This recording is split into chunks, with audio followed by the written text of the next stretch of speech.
everyone. Every year, a number of Kenyan youth leaders are handpicked to take part in US-sponsored Washington Young African Leaders Initiative, a program designed to give Africans an opportunity to develop new skills to define the future of Africa. The intake for this year in October-November is highly anticipated, and young African leaders are encouraged to apply and make use of this once-in-a-lifetime opportunity. This is only one example of how today our youth are taking charge in leadership and are increasing their participation in political processes. This is Politically Correct, and of course, I am your host, Maya Hayakawa. Like I said in the introduction, young people are taking charge of our nation. I have such an example of a young leader here with me today. His name is John ELIAKIM, an aspiring member of parliament for MANYATTA constituency, EMBU County in 2022. Currently a project analyst and also a business developer. A man passionate about youth leadership, women empowerment, and also boy-child issues. He joins me in studio to discuss the direction of leadership in our country and also shares his thoughts on key issues affecting governance and youth today. Thank you so much, John, for joining me on the show today. First of all, I hope that I pronounced your surname correctly. I know that, when I was speaking to you over the phone, you said, Maya, that's not how you pronounce it. Yes. So, ELIAKIM, did I get it right? Yes, you did, and thank you so much for having me on the show. Thank you so much for taking your time. And now you are an aspiring MP, and having led in several different forums. I know that in university you participated a lot in leadership of the students. In your own words, what does it mean to be a leader? Being a leader, basically, you need to be the kind of person who sets an example. You need to be the kind of person who basically takes an initiative. You need to be compelling. You need to be very persuasive. But the most important part of it all is that you need to associate with the people. You need to, be engaging with the people. You need to be the kind of person who engages with the community in a very good way to actually understand their situations, understand their concerns, so that you can be able to be in a position to address their issues. All right, I really like that. You've really, in a nutshell, been able to describe what it means to be a leader. And this is the million-dollar question, because everyone wants to be a leader, right? Yes. But in your opinion, are leaders bred or are they born? That's a very controversial aspect to look at, but my take is this. We can have a child who is born with the gift of leadership. But number two, we can also have anybody being taken through a training whereby they're going to be impacted with leadership skills. But the midpoint is, at the end of the day, these two individuals can actually be very good in terms of leading a particular group of people or a society. So at the end of the day, everybody can be a leader, so long as the environment they're placed in is able to harness their gift, and the skills that they have been impacted upon, maybe through training, can be very important in terms of, enabling them to be very good leaders. So the bottom line is everybody can be a leader. I like that you say that, because, for some people you can see from such a young age that they have great leadership qualities and skills. I'm curious to know, though, for you personally, at what point did you realize that you're a leader? At what point did you start seeing yourself as John the leader? I like that question, Maya. The reason being, I actually started being a leader way back when I was actually in nursery school. I'm the kind of person who actually used to take initiative. Like, for instance, when we were maybe playing games, I'm a boy, we used to play a lot of football. So each time you have a game, I'm actually the one who used to give directives on how to go about it. In case there's a crisis, I was very instrumental in having that particular crisis. If by any chance you're left home, maybe with the parents, we were given a particular chores, I would actually take the initiative to direct my peers on how to go about it. So I believe that that's actually where I was able to start my leadership journey up to where I am today. And also another interesting thing that crossed my mind right now, yes, is that some people may say that being bossy is part of being a leader. Where's that line between someone being bossy versus somebody actually being a leader? A very good question, Maya. I think we need to be very categorical in defining these two aspects. That one, we need to know that good leadership is servant leadership. When you're a boss, you're actually being a dictator. So that's the bottom line.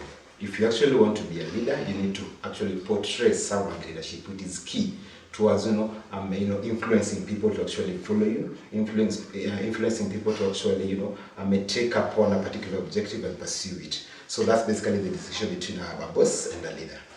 And you've just mentioned good leadership. Yes. What about bad leadership? Is it possible to have bad leadership? And what are some of the key examples that you have in terms of bad leadership? I mean, on one end, we've been able to accomplish so many things, milestones in the history of humanity, through good leadership. But on the other hand, we've seen that leadership can actually be very destructive. Look at the Holocaust that happened. Bringing it closer to home, we have the Rwandan genocide that happened just recently in 1994. Good versus bad leadership. What are your comments to this? Let me start again by actually saying that it's good to reiterate that good leadership is servant leadership, bad leadership is dictatorship. But there's a very thin line in terms of distinguishing what is good and what is bad. You've given very good examples, the Rwandan genocide, the Holocaust that happened, that took place during the World Wars. But we need to be very clear in this particular aspect. Let's say, for instance, the North Korean leader is called Kim Jong-un. Mm-hmm. This is a president who, took upon himself to actually execute his defense minister. This is a leader who actually took upon himself to execute his brother. But ideally, it bore results in terms of corruption levels have actually dwindled in North Korea. We don't see any cases of corruption in North Korea because he had to take very strict measures in terms of curtailing these vices that actually destroy the society. So now, do you define such a person as a good leader, or do you define them as a bad leader? Because at the end of the day, they actually give results in terms of the economies of the country actually spur. Yeah, because the measures might be quite in terms of abusing human rights, but at the end of the day, they actually deliver. Number two, let's come closer back home. We like to cite Rwanda as a country in East Africa that investors are keen to come in. A country that has actually portrayed a lot of potential in terms of its GDP, the growth. But we've actually heard of cases whereby the president has actually curtailed the opposition in such a way the opposition don't have a say in the country. So that's why I'm saying actually there's a very thin line between defining what is good leadership and what is bad leadership. Yeah. That's very interesting, and I think also in terms of good versus bad leadership, I'm sure culture has a big role to play in that because it's something that's very relative and it's a gray area, so to speak, depending on the culture that you're coming across. But I find it interesting that you highlighted dictatorship as part of bad leadership. Yes. Is there in some circumstances or situations where dictatorship may actually be helpful, may actually be what a society needs? I like that. In this particular country, there's a time we used to have a discussion with some colleagues of mine, and we were trying to wonder which is the best way to handle corruption in this country. Because it's messing up our country. It's basically serving the rich people, the elite, while the person at the grassroots level is really suffering. So which is the best way to handle it? And I gave them a very good proposal. Let's come up with a rule that maybe we can have an assassination rule if that is what is going to happen. So that if you're actually found to have committed any offense that deals with corruption, we need to have the kind of measures we need to put in place. They need to be very punitive because I think it also boils down to human nature. From my studies, we studied something called realism, whereby we say human beings are greedy, they are aggressive, and they're insecure. So I think it also boils down to the human nature that there are some things humans cannot really refrain from doing, stealing from maybe public offers, which is not correct. So actually you need very punitive measures to curtail this particular aspect that maybe the realists were very quick to suggest. And as much as bad leadership may have a lot of destructive consequences to the society, to the community, but is there something positive that can come out of it such that there's something that we have to learn out of bad leadership? My answer to that question is no. We cannot learn anything from bad leadership, but there's something we can do from bad leadership. We can be able to get something from the experiences we've been able to observe from the results of bad leadership. Not necessarily learning in terms of how can we do something that a bad leader did so that we can be able to achieve a particular results. So the question to that, basically the answer is no, but what you can do is actually to learn from the experiences that came from results of bad leadership. What we can learn is what not to do. Exactly. And let's take it over to youth and leadership, because that's what today's show is all about. It's about getting the youth to really participate in leadership, and we're seeing more and more the youth actually standing up and participating. We're looking at members of parliaments who keep getting younger and younger, getting into office. But I just would like to know, for the youth that are getting into leadership, what are the challenges that they are likely to experience getting into these positions, and or even just building themselves to become a leader, especially among the youth? Kofi Annan said that you're never too young to lead. But you realize part of the challenge that young people have is that there is this perception that for you to be a leader, you need to be old. Because when you are old, it comes with wisdom, it comes with economic might, you need to have money to get into leadership. So as a young person, ideally, you're actually going to have challenge if this is the perception on the ground. So as, in my perspective, some of the challenges we've actually been able to realize is, for instance, there's something like you get very many hostilities.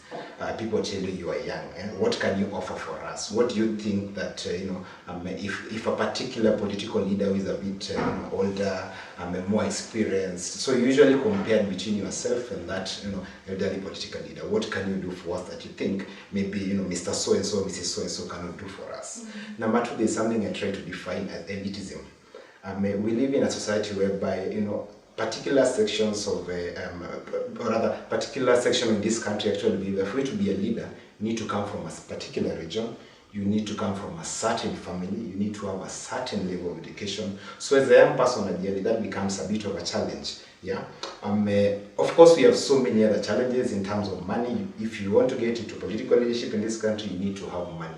And I'm referring to a lot of money, not the basic money of funding campaigns, of doing branding, of registering political parties. Money, a huge amount of money, basically, to fund maybe a mama mboga back home who, once you go and visit them, they need, a packet of bunga. When you go and meet the young men back in the village, they need you to give them something in return. So ideally, for a young person who might not have the economic might to actually deal with the situation, it's a bit of a challenge. And when you say that we have this mindset towards leaders, that they come from certain backgrounds, certain familial backgrounds, certain educational background, could you elaborate on that? What is the mindset that you are referring to? I think we live in a society that tends to be very conservative. They are a bit negative in terms of change. They don't like it. They want to live within the status quo, so that, over the years we've been living, for instance, in a patriarchal society. So men have been leaders all along. So so as a young person, you come in, who are you coming in to lead? Yeah? Are you going to lead people who already actually assume that they need older people to lead them? That's basically what I'm trying to address in this particular aspect. Yes. And in terms of answering the question of what do your young people have to offer in leadership, indeed, how would you answer that question? What do young leaders have to offer for our society?